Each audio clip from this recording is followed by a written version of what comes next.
Escambia County Redevelopment Agency regular meeting September 4th, 2025, 9 o'clock a.m. Please turn your cell phone to vibrate silence or the off setting. The Board of County Commissioners allows any person to speak regarding an item on the agenda. The speaker is limited to 2 minutes unless otherwise determined by the chairman. Is there proof of publication? The CRA meeting was advertised in the Pensacola News Journal, August 28, 2025. Thank you. Are there any speakers for public forum? No speakers to my knowledge. Thank you. Technical and Public Service consent agenda. Recommendation concerning Community Redevelopment Agency meeting minutes, August 7, 2025. Chair entertain the Move the motion. technical and public service consent agenda. We have a motion. Please vote.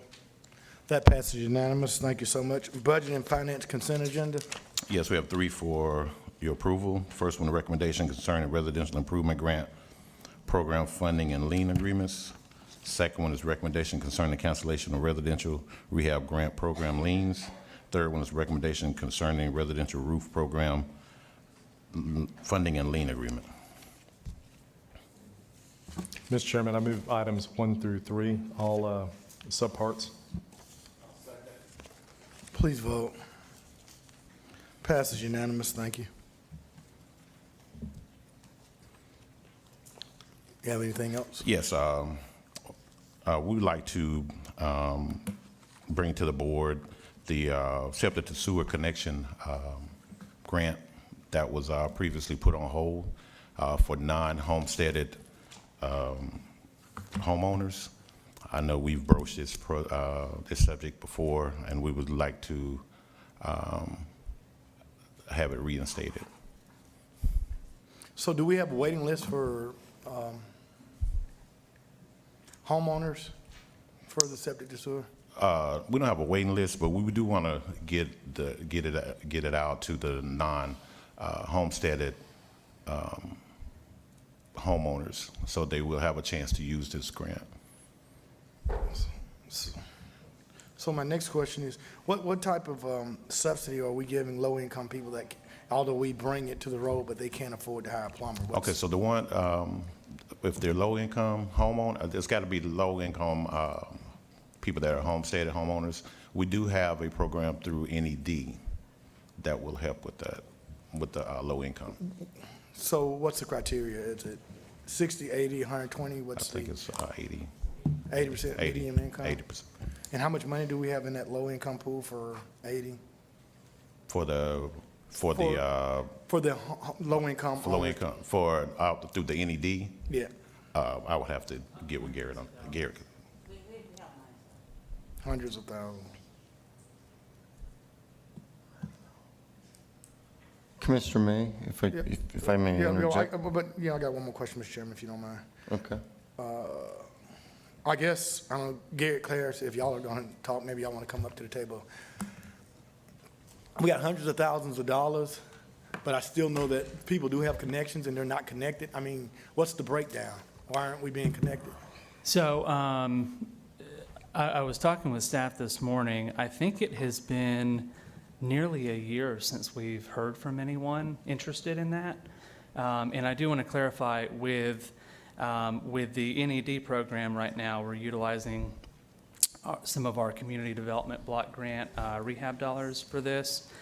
And we're right now, just anytime there's federal money involved, there are environmental review concerns. So we currently have a broad tier 1 environmental review for a multi-phase project off of Gulf Beach Highway. That ECUA, they came to us and let us know what areas they were going to be working in. So they do send out our information when they send out the letters for homeowners to connect.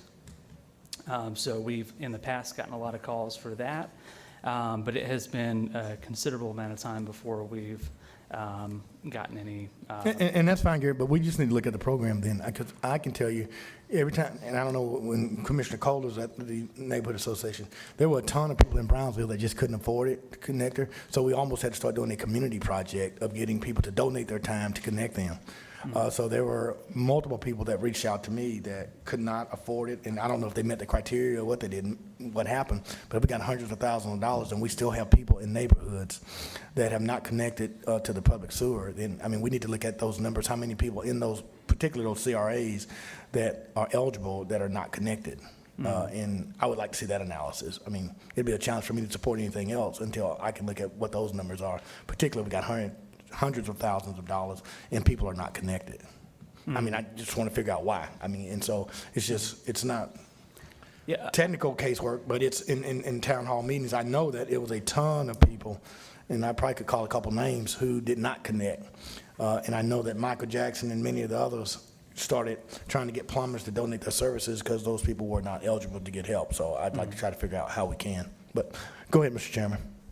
No, I'm supportive of this, just because, you know, at the ECUA came out to a Brownsville meeting about a year ago, and when they put that septic to sewer in, and I hope I'm not, it may be different now, but my recollection is only 61 people had tapped in. That was ridiculously low. And I do think that these communities, it's beyond the poorer communities that we have aren't connecting because of the cost. We should help them because it's an environmental impact that affects everybody. And so I'm very supportive of this. Yeah. And So, yeah, we just, anybody that's eligible, let's get them on. I mean, if we got money, let's do an outreach and get these families on, because I agree with the chairman, it's environmentally insensitive. It's unsafe, but I would say this, Mr. Chairman, it's sickening in Inglewood for me, Brownsville, Inslee, that we still have people on septic tanks. There's at some point some responsibility for ECUA to come to the table and have that discussion, because at the end of the day, it's a service that's provided, and when people flush their toilet and cut on the faucet, ECUA charging them each and every day, and we're taking our local option sales dollars to put infrastructure for ECUA, which, you know, is unfair. It's an extra burden on us. I mean, and so we should be talking to, because what do we do for the leach street? How much have we totally given ECUA for septic to sewer conversions throughout all of our CRAs, Garrett? A lot, over millions of dollars, sir, that we have given, and even in the Lee Street project, that was over $3 million that was put into that project, which include sidewalks. And as of today, there was 92 laterals added and only 21 connected. Now, I do know that Brownsville do have a high rate of rental development. I mean, a lot of, it used to be 80 homestead, 20% rental, now it's flipped. So it's the other way around. So I did look at some numbers that ECUA sent to me, addresses, and I went and viewed those addresses to see if they was homesteaded or non-homesteaded, and the majority of them was non-homesteaded. Right. Yes, sir. Well, there are impact fees and tap fees that ECUA charges developers, particularly when it's not homesteaded. And a lot of those, they're passing those costs on to the county because we're putting in the infrastructure and the laterals. I mean, my main concern, I can be supportive, but I want to make sure that people who own their property get the assistance rather than just giving assistance to ECUA. I mean, ECUA doesn't necessarily need our money. I mean, the reality of, they should be bonding this and develop neighborhoods that have been there for 100 years and put in the infrastructure for sewer connections. I mean, because it's an investment for them. I mean, it's not going to increase taxes for the county or Avalon, but it's certainly going to increase revenue for the ECU every time someone taps in. So it'd be great to have that conversation with them. And I do agree with you in Brownsville. That's the problem that we're having. That they're just people. They can't afford $5,000, $6,000, $7,000 to tap in. And the unscrupulous developers don't even care that the people are not connected. Yeah. Just back to partnering with ECUA, I agree on the cost sharing. Is there a list of homeowners that have not tapped in that maybe ECUA can partner with us and they can pay for a mailer to go out to those homeowners, letting them know that we're willing to assist? Because like you said, they're going to be collecting money every time they flush the toilet. So Yeah. if they can help us get the word out and we can get that connection, that's a little bit off of us. We can do that. We can go back and partner with them. But we have done mailers. Every time we do a sewer project with ECUA, we also send mailers out as well, letting them know about our programs. But we can definitely circle back and do it again. And maybe if we could get like a QR code on it so they could just snap it and sign up to have somebody come out and look at it, making it as easy as possible for them to get the help that they need. Okay, sure. Do you know the percentage of, Claire, through, I mean, I think each of us have a CRA. I think even Commissioner Berry may have one. What's the percentage of people who are not connected in these low-income areas? I would say most of them are going to follow probably in your district, Commissioner May. I do know when they did. I'm sure it will. Yes, sir. But when they did the sewer connection in Beach Haven, there was about over 300 that were available, and over 200 have connected in the Beach Haven area. Say that again? There was over 300 sewer laterals put out in Beach Haven, which is in Commissioner Kohler's district, and over 200 has already connected. Claire, to those. why did that community tap in where we don't, like Commissioner May I split Brownsville was so low? I mean, what was the difference? Medium income of the residents who live there. I mean, people Yeah, just can't afford could $6,000 be, or $7,000. And some of those connections were not done through our program either. Some of them just connected. With I know- ECUA's one-year plan that they had to Yes, connect? yes, Okay. yes, sir. And there has been some new development in that area too, where it's vacant land and someone going in, putting in a subdivision, that contractor had already connected to the ECUA as well. So there's some of those numbers reflecting that, in that number as well. And Mike, one of the things when you start doing, particularly, it depends on how they're going to structure this, and I mean, I don't want to beat it.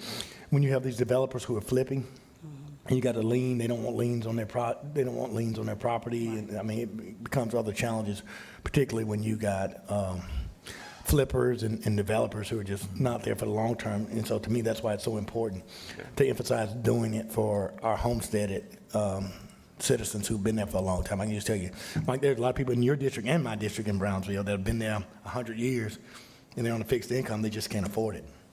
And so, Claire, I mean, I'll be supportive of what innovative ideas you have, but I agree with Commissioner Hallberger. I mean, we need to do an assessment. I mean, quite frankly, what's the empirical number of how many homesteaded people, how many low-income people? We need to do a real assessment of where we should allocate these resources. Because I would hate to open it up and, put it on the commercial side, and all the money gets eaten up, and we still got poor people still that hadn't got an opportunity to connect. I mean, so we should encourage them, and as well as work with ECUA. And I mean, I think at some point, we need to be talking to ECUA about putting in the infrastructure and let us help with the connectors. Okay, will do. One of the things you brought up at a previous meeting is a lot of homes are not necessarily homesteaded, but they're owned by a trust. Is there a way to separate homes that are owned by a trust that maybe still have family members living in them versus homes that are owned by an LLC that is a rental property? Well, yes, so with Chris Jones Property Appraiser site, we can just pull up, like, just say for Lee Street, we can just put up all of the addresses on Lee Street, and then we can go through and decipher if it's homesteaded or not, and then whether it's owned by a trust or just an individual that just doesn't live in that community. Could you bring that back to the next CRA meeting? I mean, Yeah. so, I mean, we could have a probably more intelligent conversation about estate, homesteaded, commercial, in the areas that you're proposing to do this grant. Okay. That probably would be very helpful. Sure. And I have a question probably for Horace, and I think I know the answer, but I want to confirm. I'm assuming we are not issuing permits for septic tanks if they can tap into sewer. Is that? Unfortunately, Commissioner, it's up to the homeowner if they desire to. If ECUA pushes them to tap in, they have to do it. But if ECUA does not push them, we are issuing land use approvals for septic tanks. Septic tanks are permitted by the health department. Okay, so that's not through us at all? We don't have control over That's that? DEP, Department of, DEP took that over. It's not the health department anymore. It's Department of Health. They took that over in January 2025. They're the one that issue the septic tank permits now. Okay, because I'm not a big fan of issuing septic tank permits if they can tap into sewer. Why can't we make an ordinance to require that, Allison? There actually is an ordinance that talks about mandatory sewer line connection areas in the county. The extent to which any more of that may be preempted or not is certainly something I can look at, but the permitting of an individual's septic tank is health department jurisdiction, 100%. So even when they pull a permit, Harsh or Tim, I don't know, I mean, we don't have anything in the building code?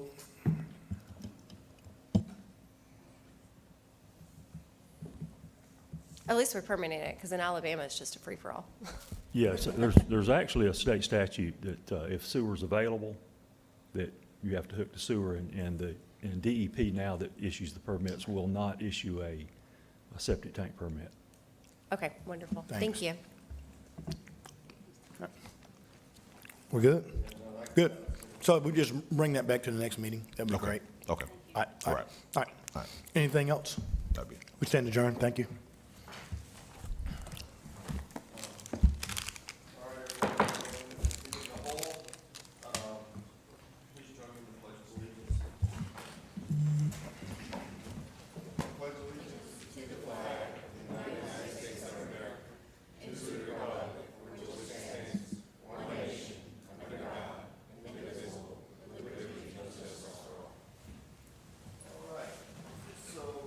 This was one of my cows. Oh, yeah, was the meeting properly advertised? I got ahead of myself. Mr. Chairman, this meeting was advertised in the Pensacola News Journal on August 28th, 2025, in the board's weekly meeting schedule. Okay, thank you very much. Okay, this was something that I'd brought up with the county administrator a while ago, and I think it's important that we discuss the animal shelter. John, where are you? You're going to come up and talk a little bit about it. I think he provided a PowerPoint slide that we all have. So if you'd give us the future of what you think we need to do for the animal shelter, and we can ask some questions, I'd appreciate that. Sure. Good morning. Good morning, Commissioners. Good morning, Mr. Marino, County Attorney, Madam Clerk. It's good to present this to you. I am John Robinson. I'm the Director for the Department of Animal Welfare. I've been here since 2014. Obviously, when I was recruited to come here, the conversation was about replacing the animal shelter back then, and then we had some issues with the jail, and the explosion over there took funding from that. And so we've learned to kind of adjust and live with the shelter that we have and make do with what we've got. But Commissioner or Chairman Kohler, I know you've been over there and visited. You've seen kind of our challenges. I think Commissioner Berry has been to see us, adopted from us, and I appreciate his support over the years as well. And again, anybody's welcome to come visit and see what we're dealing with. It's challenging from that standpoint. I appreciate Director Hogan and his team over at facilities. We kind of keep that thing together with Band-Aids and baling wire and do what we need to do. But there are some challenges with that facility as it sits.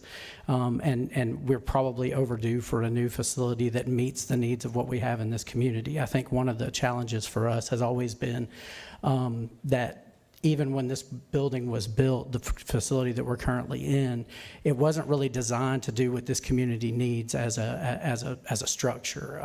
The dogs are crowded. There wasn't an admissions room. There was a lot of challenges and animal movement and things like that. So I think as we move forward, if this opportunity comes to us and we can build a new facility, I think looking at all those and making that work is important from that perspective. One of the things that I want to do is I don't want to I don't know how long I'm going to be with y'all. I plan to be here until I retire. As long as Wes will keep me around, I'm happy to be here. I enjoy it. I moved to this community. I brought my entire family here, and I love this community. It's been really good to me. One of the things that I want to do is when a new facility is put up, it needs to be something that lasts. The director that follows me in there needs to say, oh, I can use this building, I can make it work and meet the challenges that we have of the animals that are coming in, that kind of thing. So we really want to do that. The building I inherited was not that way.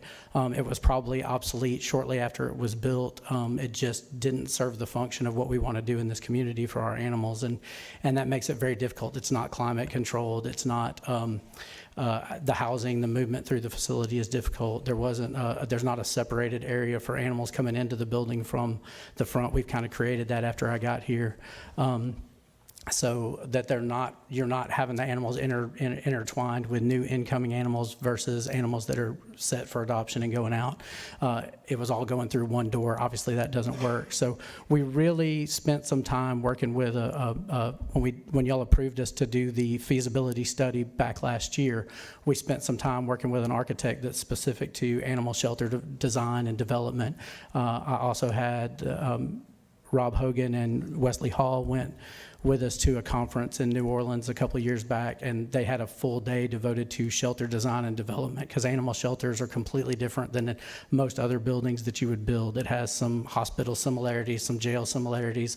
There's a lot of things about animal shelters and the requirements for the needs of the animals and the public that are different than just a standard building that you would put up. So they went through that and got to learn a lot. I hope they got to learn a lot in that presentation, that day-long presentation.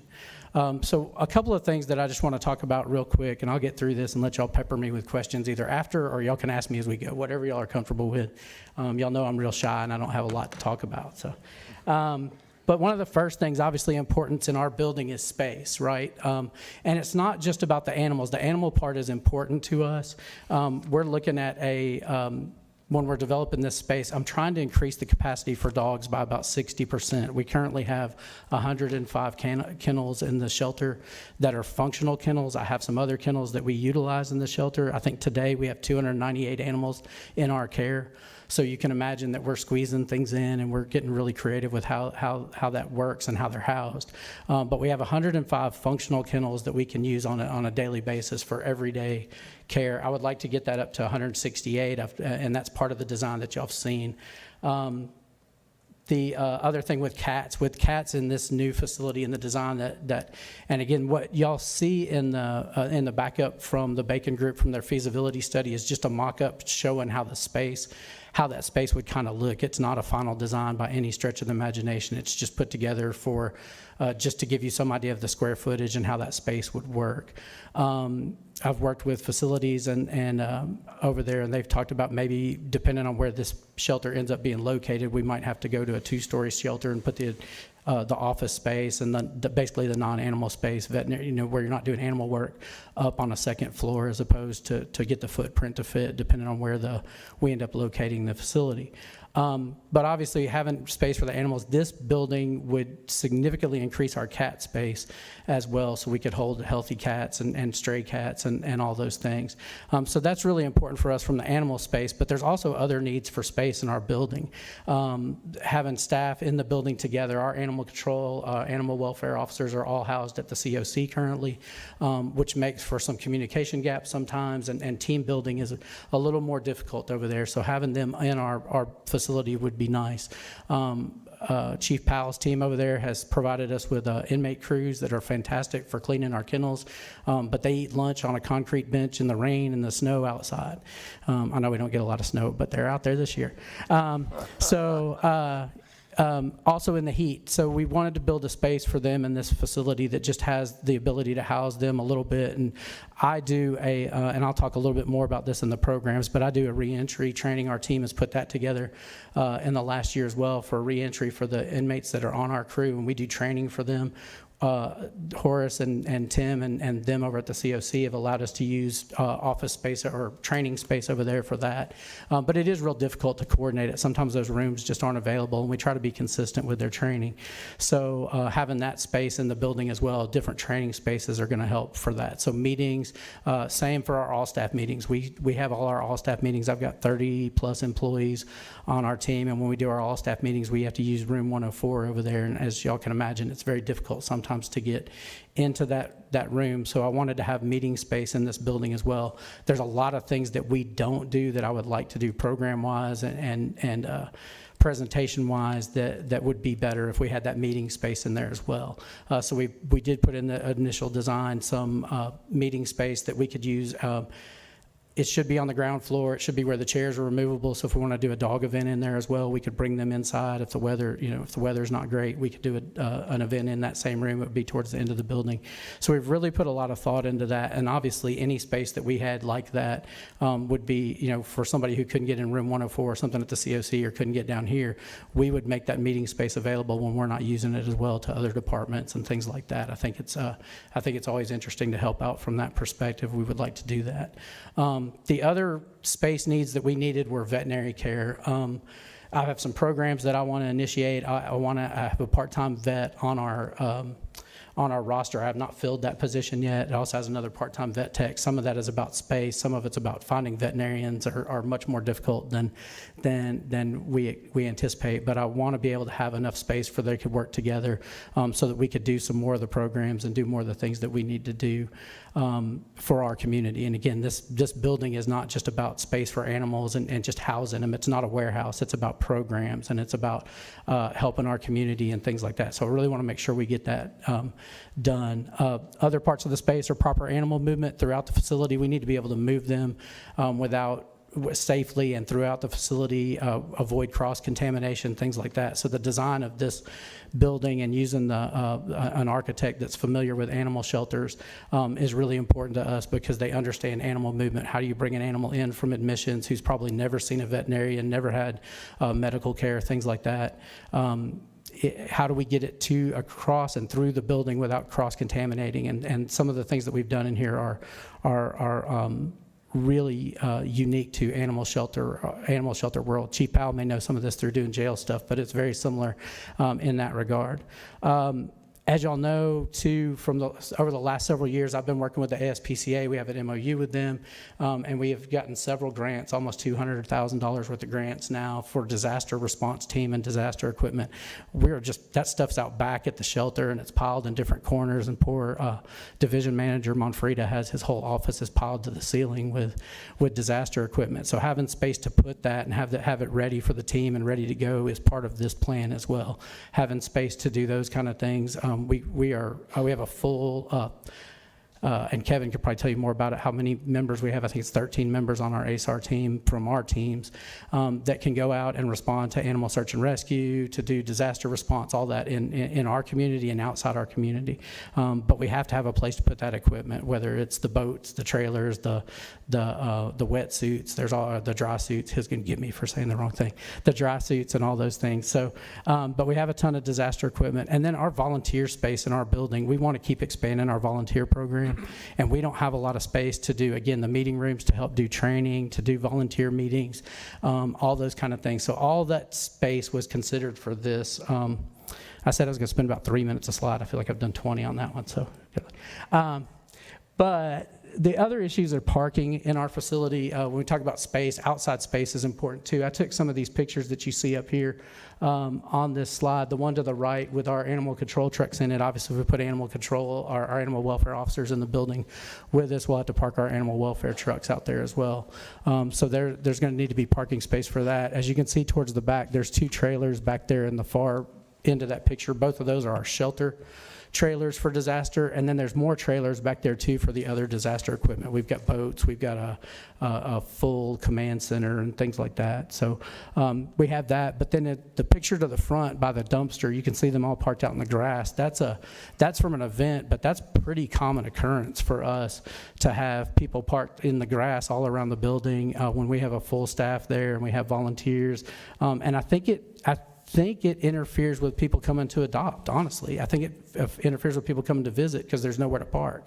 So they see the parking lot's full and they just drive by. And sometimes there's not necessarily anybody in the building, but we have a building full of volunteers, and we have a building full of staff, and all the parking is taken up. So having parking considerations and all that's in the plan as well is important. And then just having the pictures that you see on your screen now are from our lobby and from an event we did, and you can see people lined up outside the door in the front. Now that was a great event. I appreciate Cumulus Radio for bringing all those people, and we did a ton of adoptions that day. But still trying to manage that kind of crowd is complicated. And then you look at the lobby. The picture on the bottom right is that same event with all those people are in there trying to get an adoption done. It's really crowded in that lobby. If you started bringing dogs in there on top of that, you're going to have issues with potential accidents and who's first and all those kind of things. So having a bigger lobby that gives us space, and part of the new design is that instead of having them come to a counter, we would actually go to them with a mobile cart where we take the computer to them and do the adoptions. Or whatever processing that they need. And then the picture on the bottom left is our military volunteers that we have on a pretty regular basis, Saturdays in particular. They're all getting ready to go do stuff, and that's great, but they do get crowded up in the lobby, and it makes it difficult sometimes to move around. So just having more space in our building for all those kind of things is important to us in this design. So I talked about programs a minute ago, but some of this is the real important part. I think this is the meat of this whole presentation and the important part. Our community needs more help from our animal welfare department that we currently have difficulty providing. When I came in 2014, they were doing low-cost spay-neuter in the building, but they were doing it to the neglect of the animals actually in the building. The vet staff they were adopting out animals that weren't spayed or neutered yet, or they were having them come back later and have them spayed and neutered. And I made sure that everything had their spay and neuter surgeries prior to adoption, so they were ready to go. People would come in on a Friday and adopt an animal, and they'd be told they could come back on Tuesday and get it. That didn't make a lot of sense to me. So we have everything now has their surgery performed beforehand. But this community also needs low-cost spay-neuter, and so doing away with that and partnering with different organizations over the years has not been effective for us. We've tried to do it. It's just not been successful. Again, some of it's difficulty of getting veterinarians, some things like that. I will tell you, I have a group that I'm working with now. They're sipping for snipping, and she's been great for providing us with, they have little wine parties, and then they collect money, and then they donate all that money to have dogs low-cost spay-neuter done. Actually, they're doing it for free for people in low-income situations. There's some other organizations that are doing that as well, and we run people to that, but there's still not enough in our community. We're going to talk at the end about a little bit about ordinance changes and things like that. You're going to have people that ask y'all for us to put in a mandatory spay-neuter ordinance. And you can't do that if you can't provide assistance to people who don't have enough money to pay their grocery bills and whatever. They need to figure out a way to have that spay-neuter before you make it mandatory for them to do it. So I want to put those programs in this facility. We expanded the veterinary space. We worked with Dr. Lee, our veterinarian, to figure out what kind of space we would need to make that happen. So that is included in the plan. I will continue every day that I walk in the door to figure out more ways to get animals spayed and neutered in our community, even in the current facility that we're at, and things that we can do with partners to help. But we'll keep doing that. We already do some trap neuter release. If y'all, that's basically feral cats or community cats that wouldn't be adoptable. We'll trap them, we'll neuter them or spay them, and then we'll put them back out where they came from. We're doing some, we do target areas is what we do. We figure out areas that are of most concern for us, where we get our most complaints, and we're working on that. We're doing Navy Point is one of our areas right now that has a significant community cat issue. So we're working in that area, but we try to rotate those around. So Dr. Lee loves to do TNR surgeries, and she would love to expand that program even further. So this space would do that. There'd be some ways that people could drop cats off the night before. There's some holding space in there that they could come by, and we could work with our officers, our night officers, to check them in and have them ready for the surgeries the next day. So we would like to expand our TNR program. If y'all aren't aware, we do a pet food pantry in our building now, and I would like to keep that program going in a new facility as well, have some space for them to do those kind of things. Our pet food pantry is to help people who can't afford feed for their animals and things, instead of trying to surrender them and having to rehome their animals, that we could provide some food for them. We work with a group called JoJo's Paws. They've been phenomenal for us. They've helped 2,400 families last year with providing food. I have numbers of how many pounds of food and all that I've provided for our annual report, and I'll be happy to share that with you. But there's a ton of food that we go through and help these people keep their animals at home instead of having to rehome them. We really, again, I talked about the meeting rooms. It's really important to me that we have more and more of our ability to do community outreach, humane education programs.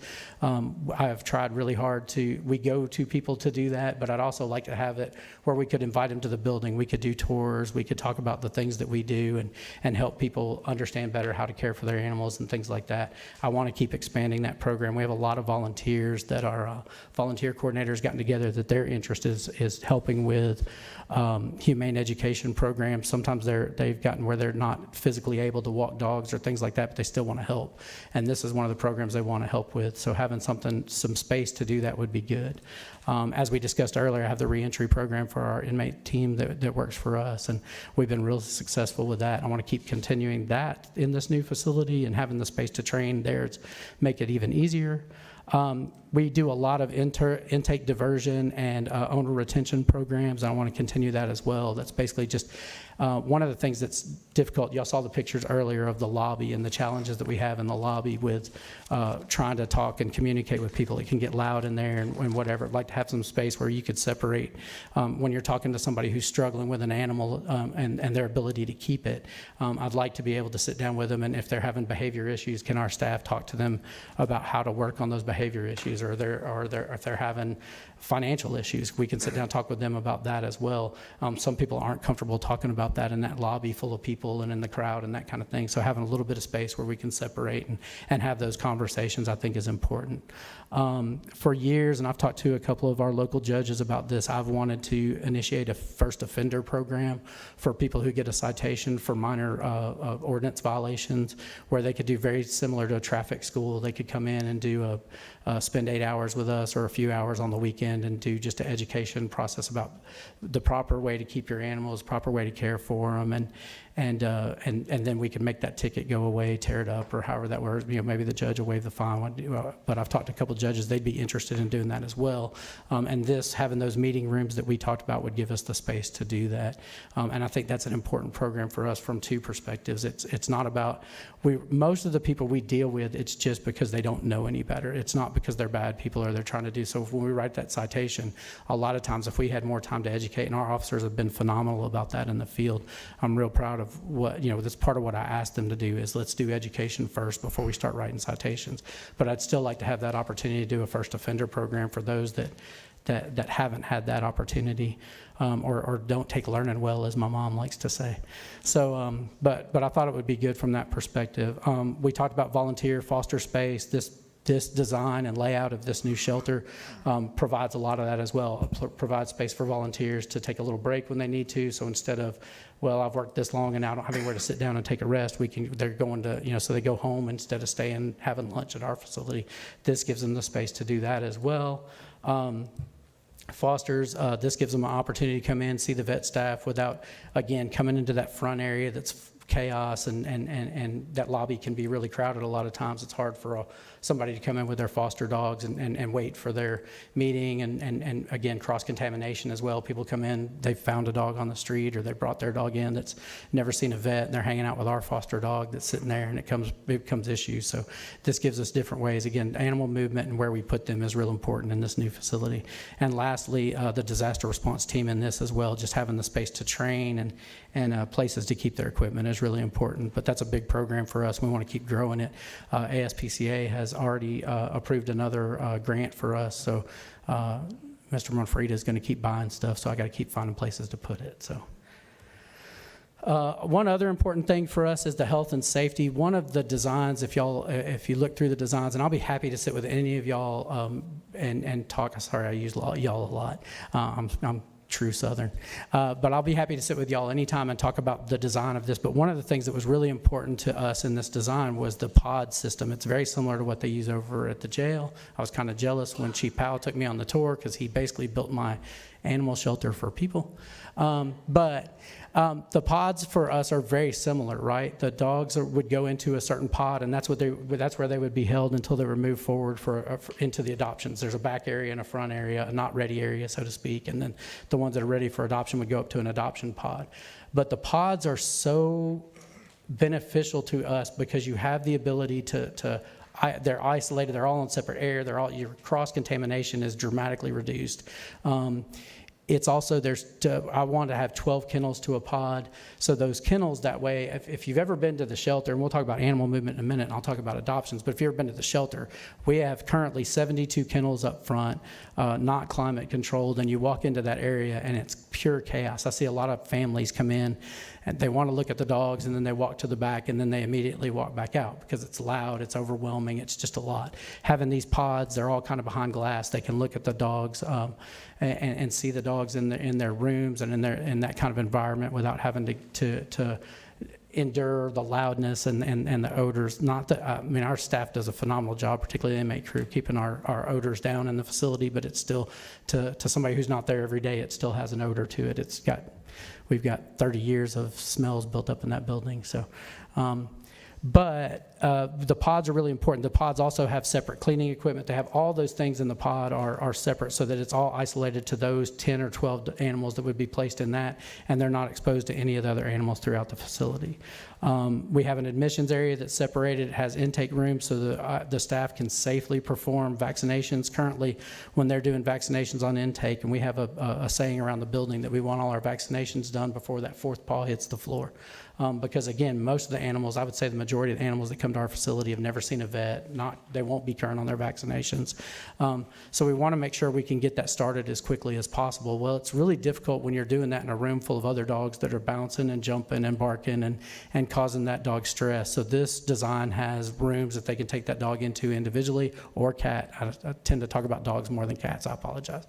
But this gives them the opportunity to perform those vaccinations and any other thing. If they need to call Dr. Lee or somebody from her team to come look at something because it might be urgent or emerging as a medical issue right away, they have a room where they can do that examination, again, away from the stress of the other animals. So all that was thought into as well when we put that together.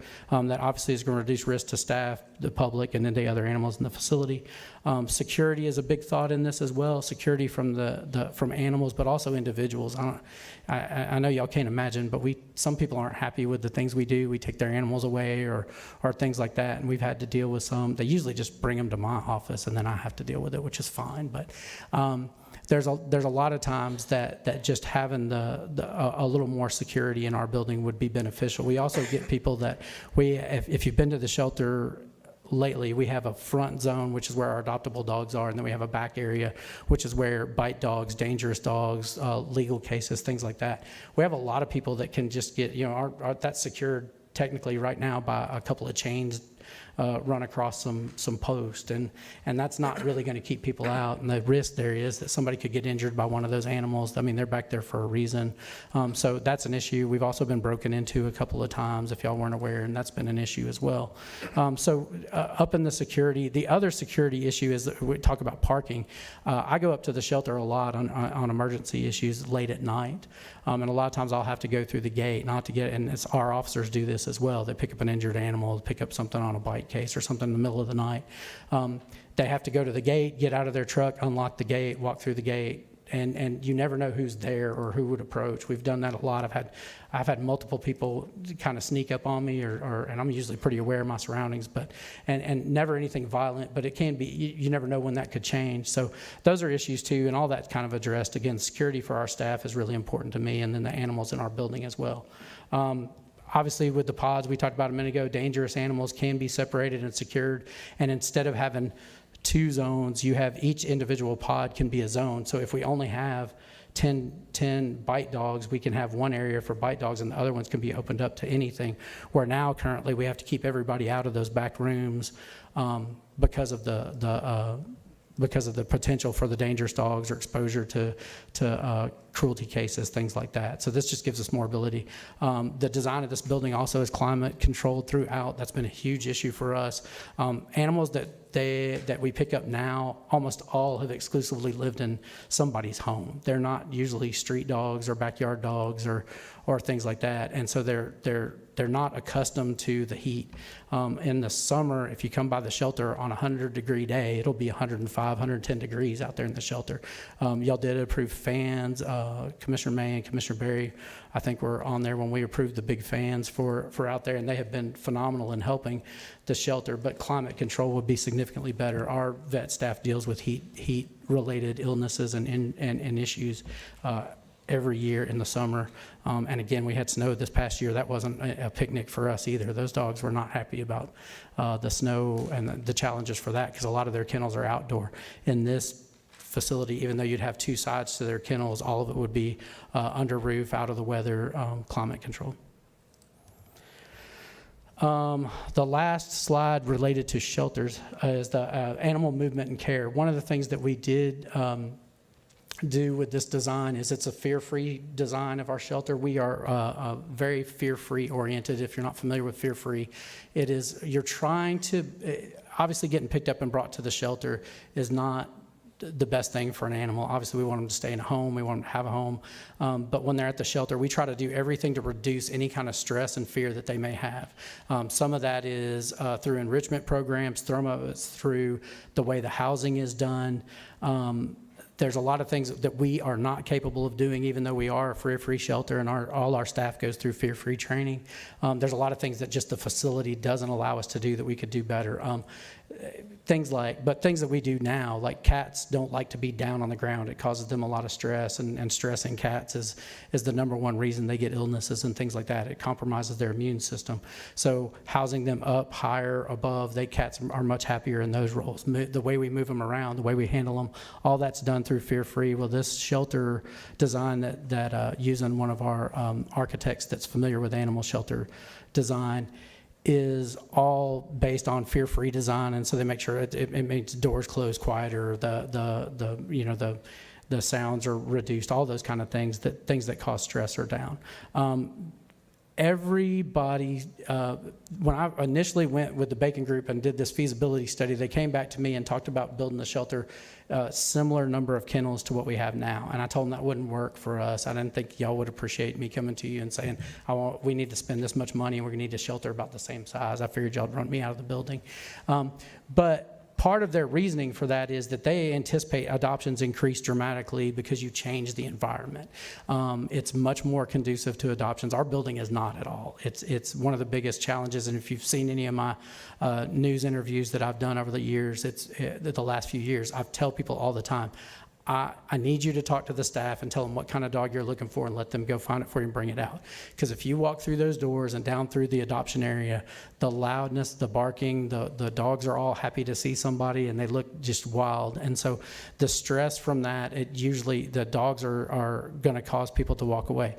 Cats, to give you an example, we did this with cats a few years ago. Cats were only kept in kennels when I first got there. When we did the remodel, if you remember the remodel that we did, we opened up some cat free roaming rooms in the building, and those free roaming rooms, the adoptions tripled shortly after we did that because people could interact with the animals. They weren't scared. They weren't scratching at them. And that's the same thing that we want to do with dogs. I don't want a dog open space, but I want it to be calmer. I want them to be where they can interact with the dogs easier. So we have a lot of space for that. So I anticipate adoption should increase dramatically just because the families that have never been in before won't be overwhelmed.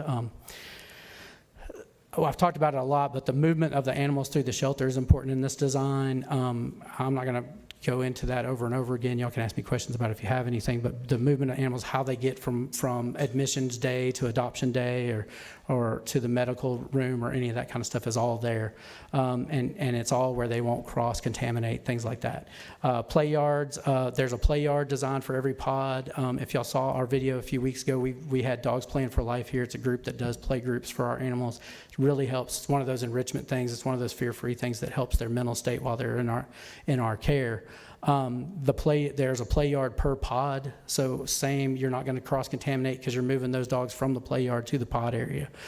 Each pod has its own equipment, all the workstations, again, to prevent, they can do everything they need to with the animals and it's contained to that pod. And then the big advantage with the pods is our ability to transition any of them to isolation at any time. We could stop and shut down one pod without having to shut down. Right now, if I have an issue at the shelter in the front 72 kennels, I have an issue in the front 72 kennels. In this design, I have an issue in 12 kennels. It makes it a lot easier to keep things moving, reduces treatment and all that. That is my presentation from that perspective. Obviously, we need to discuss, other things, but any questions that y'all have for me, I'm happy to hear. Board, is there any questions at this point for John? Commissioner Strober, do you have a question? Yeah, one question is, I met a lady, I guess it was in Bellevue off of Sterney Road. You remember what I'm talking about? Oh, yeah. She collected animals, strays, I guess, and she took those animals to, I think, Mississippi, because of the expense of spaying them or neutering them here. What is the cost? Well, so we don't provide that service at all, so it's local veterinarians currently that do it. And so it's a challenge in our community. You're exactly right. There are people that are taking animals to Mississippi, they're taking them over to, there's a couple other places, and we've worked with some of those as well. There was one outside of Foley that we worked with for a while when our vet had some issues, and we had to send some of our own animals to get surgery, and it was cheaper, but there's nothing in our community, and I think that's part of the programs that we want to have here. Our community needs a low-cost spay-neuter facility. We can't. I don't know that we can even, as an organization, provide full care and all those kind of things, but having some option for people is huge for us. I don't know that we could do all the surgeries that need to be done, even if we hired 2 vets or 3 vets, but I think we have to address that some kind of way. I tried to do it through partnerships. I told my team not too long back that I think anything that we do, and this is not a reflection on any of the partners that I've worked with on this program, but it's not something that's within our control. And I think for us, things like low-cost spay-neuter, things like trap-neuter release, I think we have to have some, even I told JoJo's Paws with the pet pantry thing, if for some reason they pulled out of our organization, we would still do a pet pantry because I think it's important to this community. And I think that's the same thing with low-cost spay-neuter. I think we have to have a hand in it and some skin in the game to make it work, because I can't control what other organizations do and how they do that. I'm going to come before y'all with some money coming back from one of our partner organizations that just couldn't perform those surgeries when we partnered with them for low-cost spay-neuter. So I think we can do it that way. I think that's what needs to happen, is it needs to be brought at least some level in-house. I still want all the partners to keep doing it too, because we have a huge need in this community, but I think we have to do some of it as well. Yeah, I thought that you guys did that there. I didn't know you No, sir, we were doing it when I got here in 2014, we were doing it, and then I shut it down because they weren't doing the animals in the building itself. They weren't doing the animals we were putting up for adoption, which made no sense to me. So we partnered with Humane Society, and then they couldn't keep a vet on staff, and we partnered with some other organizations. But again, I think we're going to have to bring it back in-house some kind of way, and y'all approved a part-time vet and a vet tech, and I'm hoping to launch that sometime in the first of next What's year. low cost sound like to you? What's that going to be? Because we have a puppy, and we have an appointment, a future appointment. Sure. And it's $500. Yeah. Well, and I think that's, and I think it varies depending on the group. I can't sit here and quote prices. I haven't talked, we haven't got that far down into it to what we're going to do and how we're going to do it. But I think it's expensive, and that's part of my concern for our community is if you're struggling financially and you tell them they have to get their pet spayed and neutered, they need their pet spayed and neutered. They don't need puppies, and I sure don't need their puppies, no offense. I work every day to come in one day and go, oh, I don't have a job anymore because nobody's being cruel to animals and there's no animals to put in this building. I literally try to put myself out of a job every day, and I've not been very successful at that goal. But it's really important to me that we figure out solutions for that. And again, I can't give you the dollar numbers of what it would be, but we could talk about it and try. I could tell you what some of the other organizations do that are partners in that. Okay, one more question. How Sure. old do you got to be to volunteer there? We'll take volunteers at 12 years old and up. So happy to have it. Sometimes with a parent, we'll go a little younger. I have a great foster volunteer coordinator, and he can. And sometimes we'll sit and interview, and if there's a parent that wants to come with them and they're a little bit younger, we can work that out as well. Depends on the maturity level of the kid. I'm not open to just having kids running amok through the building, as you can imagine. But if they're smart and they're mature, then a lot of times we'll have them in there and put them to work. We can use the help everywhere. Sure. John, I got a few questions. I got a few answers. Yeah, we'll As you see. can tell, I'm a little passionate about this project. Yeah, I know. I've been over there, and you do Yeah. great work. You said there was 105 kennels, and you want 168, and I think you currently have more dogs than you have kennels now, right? Correct. We almost always have more dogs than we have kennels. Now, sometimes those scenarios, so I have some peers that don't believe in partnering up dogs. They believe that every dog should have its own kennel for safe. I believe the opposite. And again, everybody has different opinions on how things should be done, but our team is really good at matching dogs together and putting them together if we can, and we'll double up dogs. I think it's better for them, honestly. They've got somebody to play with, they've got somebody to hang out with, and those kind of things. So we'll double up kennels. If we got a litter of puppies, obviously we're going to keep them together for a while they're going through that. Sometimes a mom with puppies, so you may have several dogs in one kennel for a temporary period of time. Usually that's puppies. I don't usually try to get more than 2 or 3 dogs in a kennel unless it's a whole bunch of Chihuahuas, and that way we know where they are. They don't get Well, us. where I was going with that question is, how did you get to 168 being the right number? We talked, so again, I think a lot of it has to do with the feasibility study that the Bacon Group performed for us. They came up with a number of kennels. They felt like that. They used statistics to develop that plan. They had come back, again, they'd come back with a smaller number of kennels with the assumption that you'll move animals through faster. Obviously, our length of stay is our biggest goal, right? We want to shorten our length of stay on whatever we do. So they anticipate that your length of stay will be dramatically reduced, and there's some math in there. I don't know if he put it in the backup, but I'll be glad to provide it to you. But that's kind of how he came up with the kennel number. I bumped it up a little bit because I wasn't comfortable with going as close to what they had as we were. I would never come here and ask y'all to build a 400 kennel.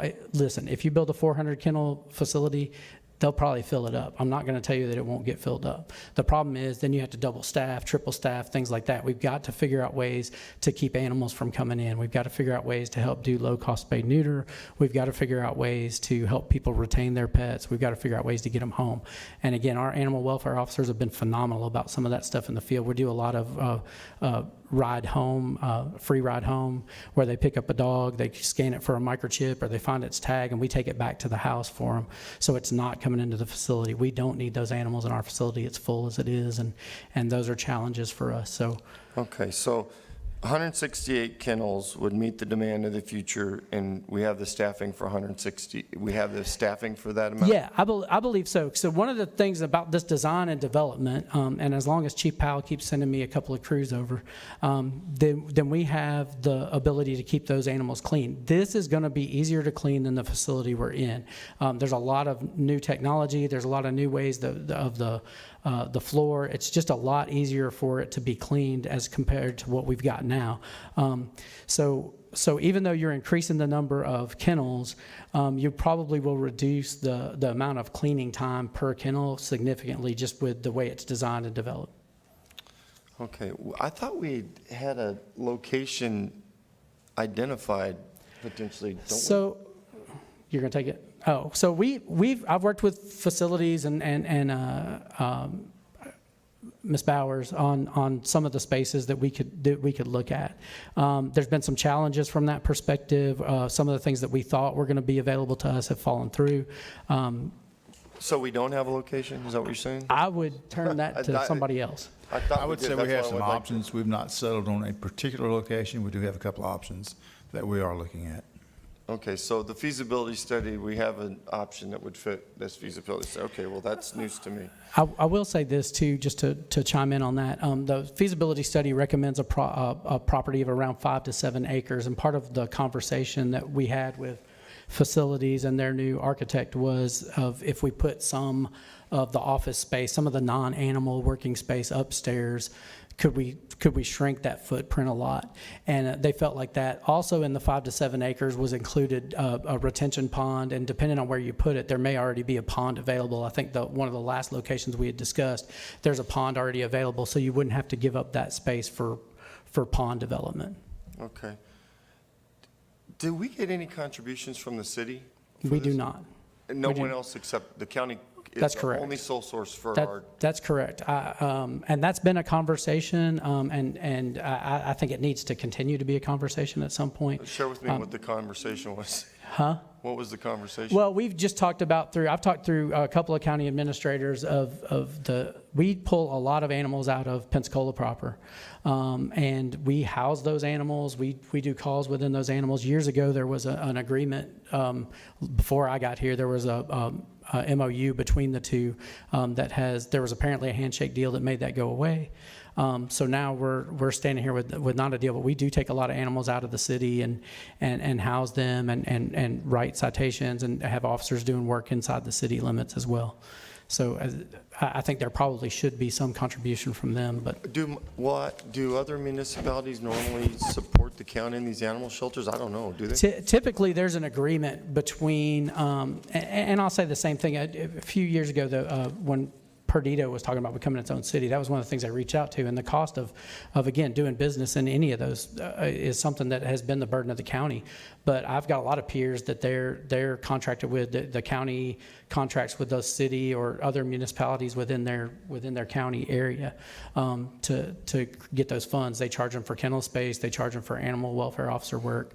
And they have some kind of contractual agreement with them.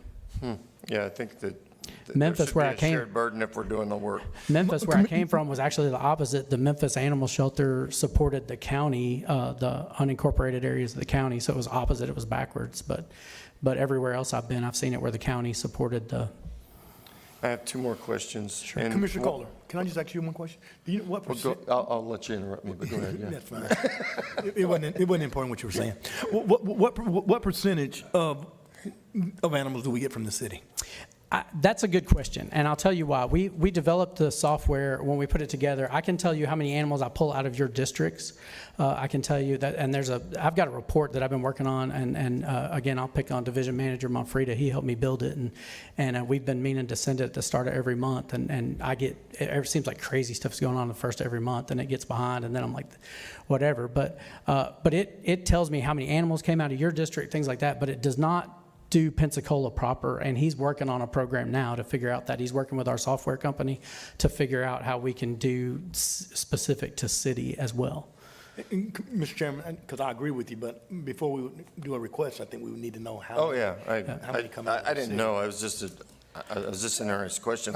I didn't know if that was normal for municipalities to contribite to an animal shelter. Yes, sir. I'm not trying to punk the city. I just don't know. No, yes, sir, it very much is. Again, you're providing service. Some cities carry their, in some communities, the county has theirs, and they operate in unincorporated parts, and then the city itself has its own animal, like Tallahassee is kind of set up like that. So the city has its own animal control or animal welfare unit. Can you look and provide the board some data on how that Sure. works in other municipalities and what the cost share ratio is? Because I have an interest in it now. Yeah, I would be happy to do that. Again, the Madam Attorney and Mr. Moreno had asked me to work on some of that. We started working on that a few months ago, and so I think I think we already have some pieces coming together, so I'll pull it together for you. Okay, the next question I had, and I think I know the answer, but I just want to clarify. If we were to build this new shelter, I know you only have one vet, and I think you told me you need another vet, is that correct? So y'all actually approved in the last budget year, y'all approved a second part-time vet, not a full-time vet, but a part-time vet and another vet tech. I have Did not. we get a hire? Not yet. I've not filled that position. There's been a couple of hiccups along the way. We're got a target for that. And so that's part of what we want to do. Part of it is working with our current vet and how that space works. You know, again, it's pretty jammed in there. So how we get a second vet in there, can we get them to do some of those low-cost spay-neuter surgeries on the weekend, some of the TNR stuff. So there's a little bit of coordination to it. And then again, vets aren't readily available. Every vet in town is looking for vets to work at their organization as well. And shelter vets, a few years ago, there was I think it was 2 years ago, there was a stat that for every 7 shelters that needed a vet, there was 1 vet available. So as you can imagine, it's really hard to find one, and looking for one part-time is even more difficult. I've reached out to a few people, and I think, again, I'm not going to give up on that, but I want to have the whole program in place. I like to have the whole thing done before we come out. But yes, and probably down the road, it would probably need to transition to a full-time vet if we're successful in what we want to do. Okay, and then I have one other question, because I know several of us on the board have supported the Humane Society. What is our relationship with these other organizations and them taking on pets? Or do we have a good harmonious relationship with these folks? I'm really proud of, they all have their challenges, right? And so I'm really proud of the Humane Society and the relationship we built. I am working currently with another organization in Florida for a grant, and part of that grant is to fund a position for a live outcome coordinator, somebody that would help us. And we lost our ability to transport animals up to out of state that we used to use a few years ago, which really hampered. I mean, we were sending about 600 to 700 animals a year to Pennsylvania out of our facility, but due to some law changes in the receiving end, we had to drop that. But this would be somebody that would seek that, and I really think I'm in the top 5 on the potential of getting the grant. So I feel pretty good, pretty confident about we'll be able to do that. And part of that is partnered with the Humane Society. But one of the things that's been great for us is the Humane Society has really focused on us and our local Humane Society and pulling animals from us. And they've been a really great partner from that standpoint. We've got a few rescue organizations here that we work with. I know there's some more here that are the same as we are. They're packed to the gills. There's nowhere to put any more animals, and their adoptions are low as well. And so those are challenging things for us. So, but the Humane Society and some of the local rescues have been great for us, and we appreciate their assistance in moving animals. We're always looking for ways to keep animals moving out of the facility. Okay, my last question. Sure. And the cost was more than what I was told that it was going to be, quite a bit more. I thought it's right under $34 million. Yep. Wes or John, how are we going to deal with this? We're looking at our design, just like you mentioned a minute ago, maybe an upstairs instead of a width. And then the property that we put it on already has a pond. The construction cost goes down as well. So the last meeting I was in, we were talking about 27 million as opposed to 35 million or 34 million. So those are things that are in our control to some extent, and we'll continue to work in that direction. I think it's challenging too. You brought up earlier, like how many kennels do you have? Is 168 enough? And there's all those factors that you come into. Kevin Monfrida, Dr. Lee, and I sat with the Bacon Group, and I've sat with the facilities team, and we've literally tried to cut all the fat out of the design.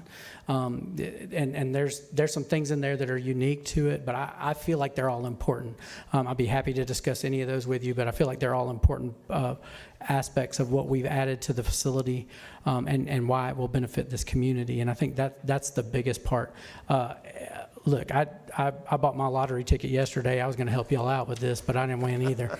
So, but it's a huge undertaking. But what I would caution you as you review it and you review the dollars is two things. I would highly encourage you to use an architect that has animal welfare in mind when we if we go out for bid for this and that kind of thing, to find that, because they're going to help you, and they'll help you figure out ways to reduce costs, but they'll know where you don't need to cut so that it's not a detriment to the animals in your care and things like that.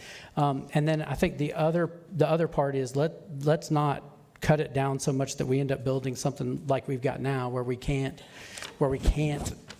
use it 20 years from now, because literally the day I walked in that building, I knew it was going to be a challenge of just making it work. And we figured out ways and written the 6,000 SOPs and changed them and tweaked them to make it as the best we can for what we have to do. But don't hinder yourself by that. This is your one chance to build another shelter or another animal shelter and make sure it's going to last. And Wes, this question is probably for yours, Stefan.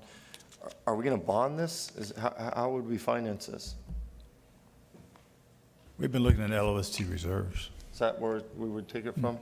Okay. And is there a timeline to present it to the board for if the board would approve it or disapprove it? We can start procurement on the design almost immediately. Okay. All right, Commissioner Berry? Yeah, as we start to look at it, I mean, we're going to have to reduce the cost. Yeah. And, I don't think any of the board is going to want to affect the animal welfare portion of it, or, the kennel space and those things. But, and I know what you had on the screen was just, just some artist renderings and just some ideas. But, it has a utility as the animal services building, and the other community aspects of it are valuable, and those are they're best case scenario options. But as we start looking at the footprint, and we have to match what we can afford to the footprint, it's it's not going to be a community center. It's going to be purposed, and the utility is going to be for your department, for your services. And if we have some square footage that's going to be cut, I don't at least for my vote on the board, it's going to be not on the you had some slides up there where they're showing where they would be doing procedures, and those things are important. The kennel layout, as a layperson, that all makes sense to me. I'm good with that. But if there's some administrative square feet, some administrative square feet and some meeting square footage and those kind of things, we do have some, we have some other buildings that we've built over the last, 12 or 13 years. Commissioner May and I have been on the board. And, sometimes the ideas of what this extra space is going to be used for doesn't actually come to fruition, and we end up with just, meeting space that doesn't get utilized. I have, some of that in my district. I suspect Commissioner May has some of that in his district. It's a passion of yours and your people, and you have a lot of volunteers, and you have it seems like you have a very active board that supports the animal shelter, which is, fantastic, similar to, I think the library, library folks are very passionate about their thing. You have people that are very passionate about yours, but I don't know that it's going to turn into a hub of the community necessarily. And, I don't want to be in a case where we just, where we build it in that hope that it turns into that. So, we can't afford, $30 million is not, I don't think that's really on the table. So we've got to work down from that sum. So as we start looking at carving some square footage out, I would be supportive of the, of the kind of the non-animal services parts of it that, we may have to carve out and maybe get into the, hopefully into the low 20s, but we can see. Thank you, John. Thanks, Commissioner Berry. Yeah, the price tag was a little shocking to me as well. Commissioner May, did you just turn off your light? Okay, Commissioner Hoffberger? Yes, I would agree with Commissioner Berry on everything that he said regarding the price and the expectations.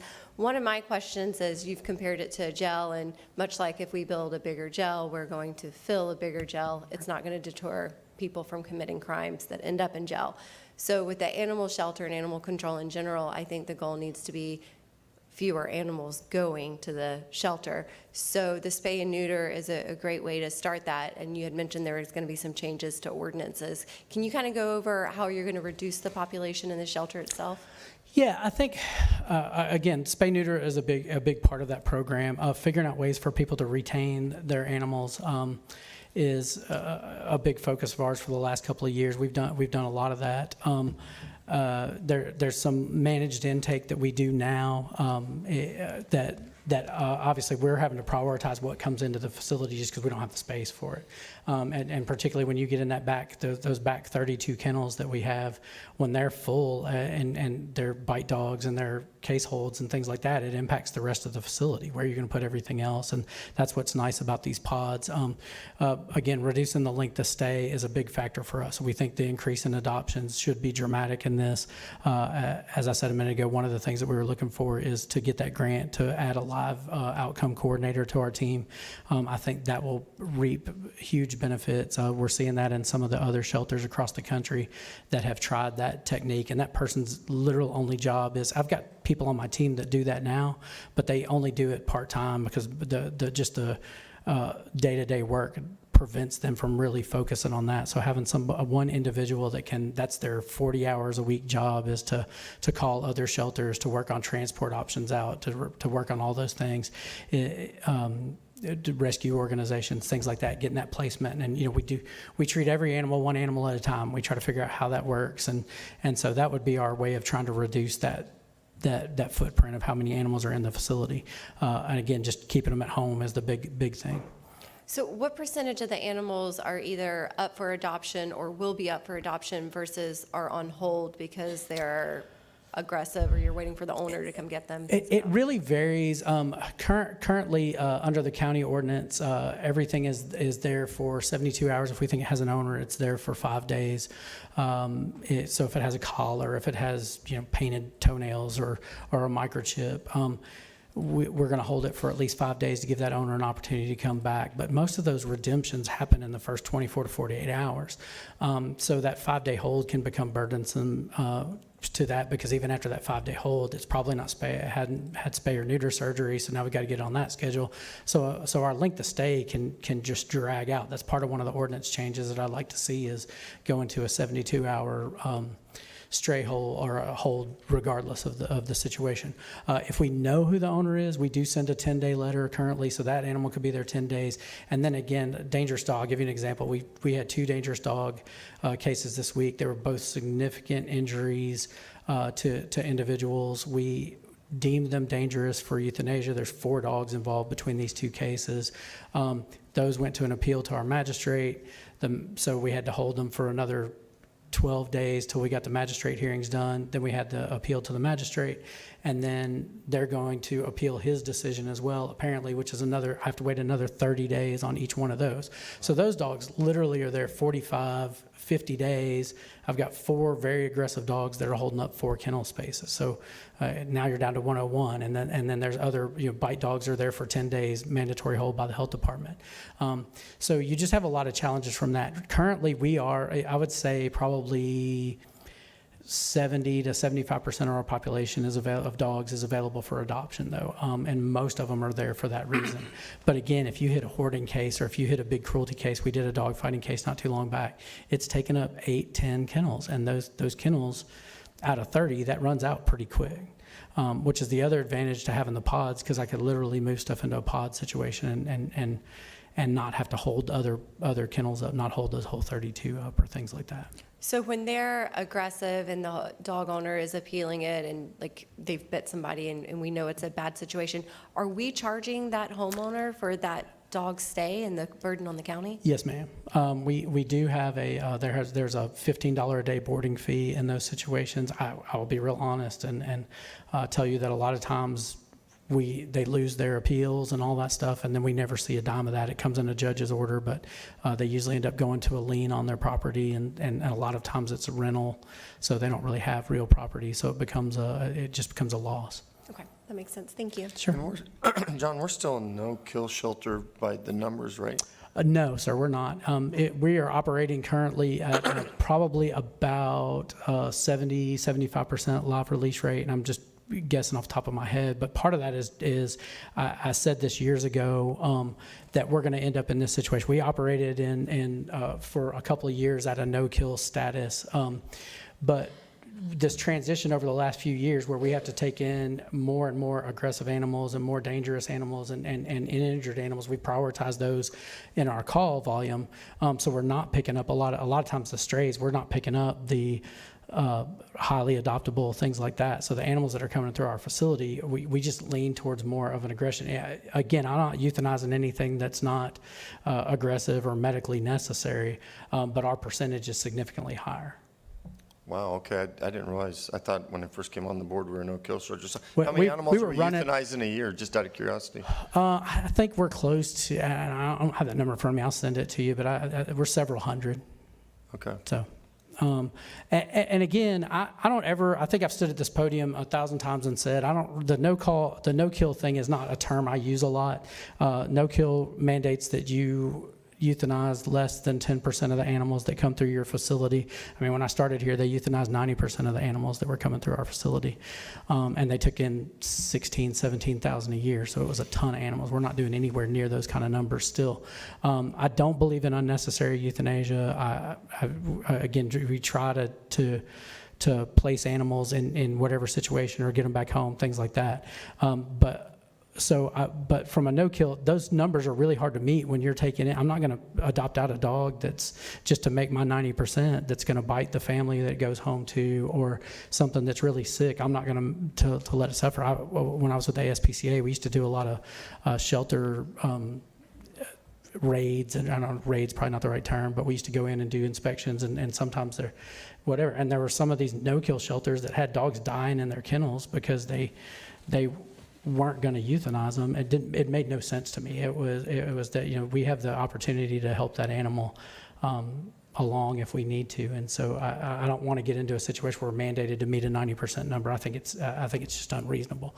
So our euthanasia is higher than I would like it to be. Again, I would love to save every one of them. I don't know any way you could do that. And what we get in our facility currently, either whether it's hit by a car, medical issues, or just pure aggression, it can be problematic. No, I understand. Sometimes that's the Yes, most sir. humane thing, Commissioner Alberta. Awesome. And I appreciate that. I know that's the darker side of animal control, but it's also very humane to make sure that they're not suffering. So Yes, ma'am. Thank you for that. As far as expectation to the general public, I know prior to being a commissioner, I had called Animal Services several times, and they wouldn't come out if the dog was in an immediate danger, even if it was running around in traffic. Or we actually had an employee that took a dog up to Animal Services, and they said, no, we can't take it, you're stuck with it. And she was literally in a work T-shirt and a work van, so Right. obviously it was not her dog. What is the expectation of the public when they call and there's a dog roaming free, but it's not necessarily in immediate danger? We still take the call. We put the call in, and then we try to follow up on it. But again, we're prioritizing, is it injured? Does it have is it a risk to the public? Is it aggressive? Things like that. So we're trying to prioritize all our calls. And so when we put those priorities in, obviously our officers are going to, if you got a bite case, or we have a lot of law enforcement assist, if you're doing that, we have a lot of EMS assist as well, where we have to go in and the owner's needs medical care, but the dogs won't let them near them. I mean, we go into a lot of strange situations for our animal welfare officers. So it falls down farther on the priority list. And I'll be honest, a lot of times by the time our officers roll through to get there, that animal has already gone home, and or it's not in that area anymore. Sometimes they are. We pick them up, bring them in. Some people will hold them in their yard, or some people will have them on hand, and we'll try to pick those up. Again, we really have to manage how many can we fit in the facility, where do we hit our issue of capacity for care, those kind of things. That's the biggest challenge for us currently is how do we do our capacity for care, and how do we make sure that we can provide for the animals. It doesn't make any sense to pick an animal up and bring it into a worse situation than it was before, or to just euthanize it because you don't have the room. I don't necessarily, particularly if it's one that might go home. So there's some challenges from that perspective. We try to encourage people not to pick up animals off the street, and it's not just because we don't want them at the shelter or whatever, but the other issue you get into is you're putting yourself at risk when you pick up an unknown animal and put in your vehicle, whether it's illnesses that you could expose yourself, your family, or your animals to, or whether that dog, there was an issue there was an incident in, I think it was Texas last year, where somebody picked up a stray dog off the street, put it in their car, and then it bit them in the back of the head, and they ended up crashing and died. And so let the professionals handle it when we get out there. And again, sometimes that dog may be there a little while before we get to it, but we're going to do our best to get to all the calls. But sometimes they're working we're going to work over 11,000 calls this year, in this last fiscal year. That's a lot of calls for the 12, 13, one of those officers, they get 13 officers, one of those is a beach officer. And so that's a lot of calls that you're working, per officer and trying to get all those things done. So it's a lot. So if someone brings an animal there that they found on the street, what is the policy as far as what happens to that animal next? It really depends. A lot of times, first of all, is it their pet or is it something that they found? Obviously found. We're going to try to take it unless we're just had a situation a couple weeks ago where we had just hit 2 different hoarding cases. We had dogs piled up in crates in the garage, and the heat, that kind of thing. And so we asked them to hold on to it. I prefer that they don't bring them to the shelter. Notify us that you have it or have seen it. We'll try to figure out how to deal with it. We try not to turn them away, but I'm not going to tell you that we don't, because sometimes there's just no room at the inn. Okay, thank you. You're welcome. Well, that was a good brief, John. Thanks. I guess the way ahead west is a timeline. Obviously, there's concerns on the board with the price tag. I think we need to get to a number that the board hopefully can live with. So you got a little bit of homework, but is there any other further questions from the board for Ms. John? Okay. I will say on my last slide, that doesn't have anything to do with the shelter, we are going to bring before y'all in a few weeks the county ordinance, the animal ordinance. We're going to do a repeal and replace. So I wanted y'all to be aware of that. If you have any questions or if you want to meet before that, I'll be happy to sit down with you. Some of it is just language that's significantly outdated. It hasn't been updated in a long time.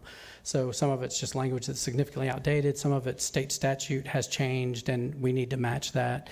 Dangerous dog being one of those, but there's some other things that we need to update. So I'll be sure to brief y'all before I bring it before the board, but we'll be working on that very soon. Okay, thank you, John. I appreciate you briefing, and thank you for all your staff, what they do. It's a very important job for the county. Thank you. All right.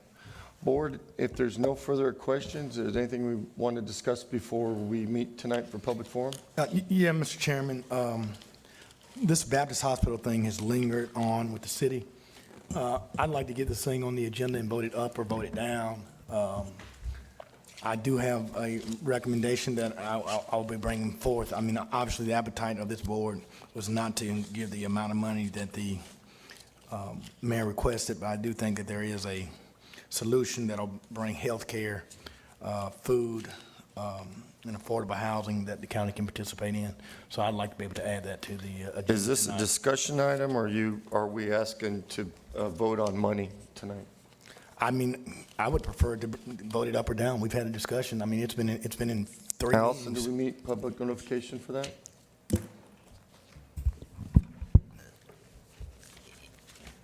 It is not illegal to do an add-on that involves an expenditure of public funds, but if we are talking about an expenditure of funds in the nature of $500,000 to $2 million, which has been involved in some of the previous conversations, I would say that it has definitely been frowned upon by this board to do an add-on of that nature without it being in the published agenda. I'm open to that, Mr. Chairman, but I don't know when it's been added on. We got 3 new members, so I don't know when it was frowned upon, I mean, in general by this particular board.